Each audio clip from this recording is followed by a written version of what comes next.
41 பேர் உடல்களை எப்படி 4 மணி நேரத்தில போஸ்ட்மார்ட்டம் பண்ண முடியும்?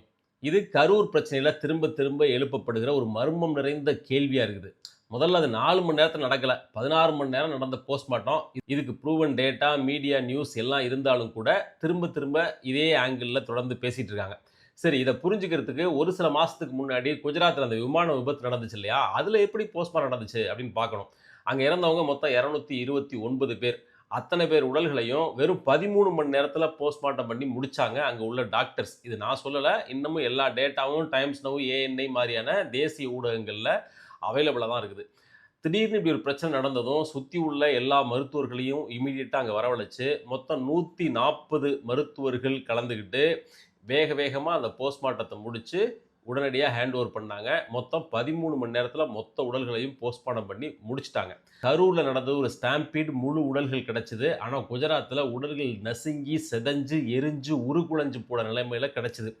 ஒரு வெளிப்பார்வைக்கு நம்மளை போன்றவர்கள் என்ன நினைக்கிறோம் அப்படின்னாக்க, முழு உடல்கள பிணக்கூறாய்வு செய்வதற்கு அதிக நேரம் எடுக்கும். அந்த மாரி சிதைஞ்ச உடல் தானே, அதில போஸ்ட்மார்ட்டம் பண்றதுக்கு என்ன இருக்கு? அதுக்கு குறைவான நேரம் தான் எடுக்கும் அப்படின்னு நம்ம நினைச்சுக்கிறோம். அப்படி கிடையாது. இதை விட அதுக்கு தான் அதிக டைம் எடுக்கும் அப்படின்னு டாக்டர் சொல்றாங்க. மோரோவர் அதில வந்து உடல்கள் அடையாளம் காண முடியாத அளவுக்கு இருந்ததுனால, டிஎன்ஏ சாம்பிள்ஸ் எல்லாம் எடுக்கணும் அப்படின்னு சொல்லி, மோர் ப்ராசஸ் அதில வந்து இருக்குது. அதனால கூடுதல் டைம் தேவைப்படுகிற அந்த மாதிரியான உடல்களையே அதிக டாக்டர்ஸ ஒண்ணு திரட்டி 13 மணி நேரத்தில அவங்க போஸ்ட்மார்ட்டம் பண்ணி முடிச்சிருக்கிறாங்க.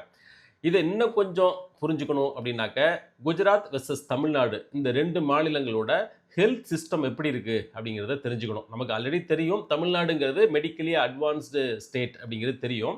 தமிழ்நாட்டில 250 பேருக்கு ஒரு டாக்டர்ஸ் இருக்காங்க. குஜராத்ல 1400 பேருக்கு ஒரு டாக்டர்ஸ் இருக்காங்க.